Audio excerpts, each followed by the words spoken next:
So if you're up that way, and today's a beautiful sunny day, it's cold, it still feels like winter, but at least it's not snowing. So I do have the brothers Ty with me in the studio here, Sean and Eric Ty, and they're lifelong residents of Runnymede, right down the road from the radio station. And they put a page up on Facebook 2 days ago, and I immediately clicked on it and liked it. And it's an exciting venture that they have going. They're going to open the first legal distillery in Runnymede, which is right here in Camden County, since Prohibition. And I think I'll start with Sean to give us a little bit of background. What gave you the idea to open a distillery in South Jersey, Sean? Well, the idea came about one Christmas. Our family gets together every year, and after dinner, it always involves a bottle of fine spirits to be enjoyed by us. Usually turns into more than one. That's the way things happen. So it's here that we thought about, what we were drinking every year and trying to see where we could get better. Okay. At the time, Governor Christie had signed into law a craft distillery license, which dropped the fee from $12,500 down to about $950. And that planted the seed and pretty much lit the fire on us when the light bulb went off. Okay, that's great. And I know that this is the first legal one in Runnymede, but you were telling me a little bit of history before we started today about some of, let's say, the illegal speakeasies. Yeah, during some of our research back into the history of town, trying to find out, as much as we could, if there was anything before Prohibition. We had found there was about 5 or 6 speakeasies in town, one which was ran by a borough councilman at the time. Oh, well, he's probably dead now, right? Yeah, I'm sure he is. Okay. So, okay. And Eric, what will make you different? This was what really grabbed my interest when I started looking at the information about the distillery. What will make you different from the big box distilleries? Yeah, so one of the things that's really important to us that'll, hopefully set us apart from the big box guys, because we really have no ambitions to compete with those guys because we just can't. They're too big. So the thing for us is to try and create these spirits with all natural ingredients. We prefer to use organic grains and materials whenever we can. Big thing for us is to try and source them as locally as possible. We're already trying to set up a couple of relationships with some area farmers to source our grain from, which will be really good for everybody. All the way around, right? Keeping, supporting small business is one of our philosophies. And we will be, a really small operation, really as small batch as you can get. Right. But that'll allow us to focus on, making a better spirit rather than, having to crank out a large amount of something that, might not be that good. Right. One of the other things is putting a lot of thought into our facility where we'll actually be creating the spirit. Trying to keep that as green as possible, using LED lighting instead of fluorescent lighting.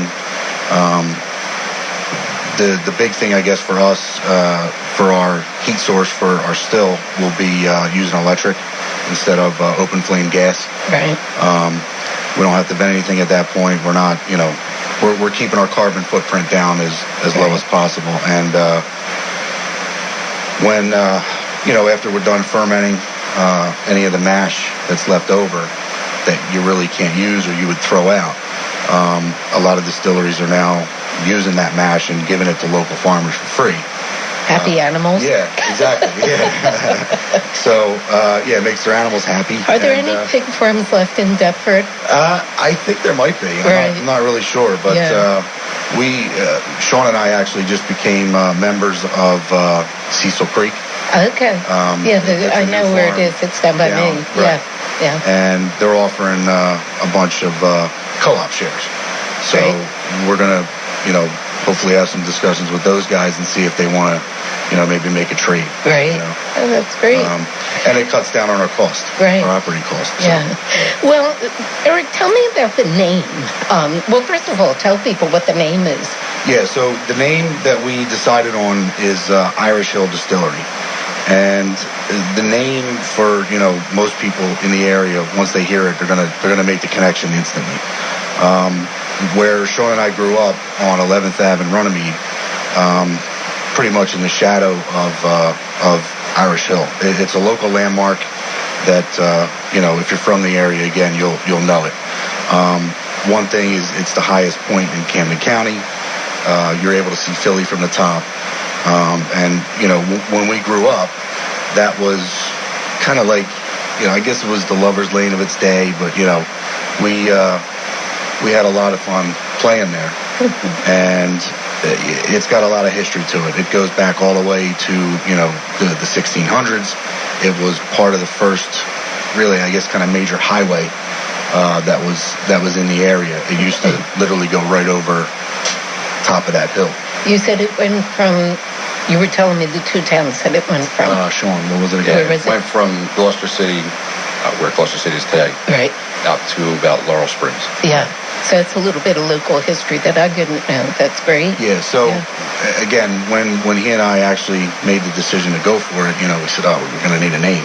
Right. So it's a great name. We wanted it to be something that, would represent us as well as, the community that we came from. So we've gotten a lot of positive feedback on the name, and, people are telling us, there's a lot of great memories, and, we plan to incorporate local landmarks and different names into pretty much every product we make. So that's great. So, Sean, how are you going to make this dream come true? Well, of course, any business needs funding, right, which we definitely need. We are going to shortly be launching a crowdfunding campaign through Indiegogo.com, hopefully within the next week or so. We're going to be asking for support from as many people as we can get it from, and give you a stake in making our dream a reality, as well as bring us a life back to our hometown, filling up an empty storefront, right, and bringing some pride back to the area. Yeah. Yep. And I think that's really important, because when you drive around anymore, I live down in Gloucester County, but wherever you drive now, you see these empty storefronts, and it's really sad. It's a sign of the times. So that was why when I saw your Facebook page, I thought, this is great, a new business opening in South Jersey. Yeah. We certainly need them. So, okay, where can people find out more about Irish Hill? Okay, so we have 3 locations now. So we have a lot of people may be familiar with the Facebook page, facebook.com/Irish Hill Distillery. The other one is our website, www.irishhilldistillery.com, which for everybody out there, it's still kind of a little bit rough. We're working the kinks out, and we just launched a Twitter account. The handle is @IrishHill 2015. Right. Okay. Right. And I know the brothers are hoping to get it open, I think they said by the end of the summer. Is that what you were saying, in the fall? Hopefully fall. Yeah. Okay. If everything goes well. Yeah. So I'll be keeping everybody updated on it, and hopefully by the fall you'll start to see maybe some of the bottles of Irish Hill spirits in some of the baskets that I make up for different fundraisers. Mm-hmm. So I want to thank Sean and Eric for coming in today. They did a great job. They weren't nervous one bit. And check them out on Facebook, and I'll be posting different things to keep people up to date. And we'll go into our next number now, which is Nora Rendell, and she's doing The Pinery Boy.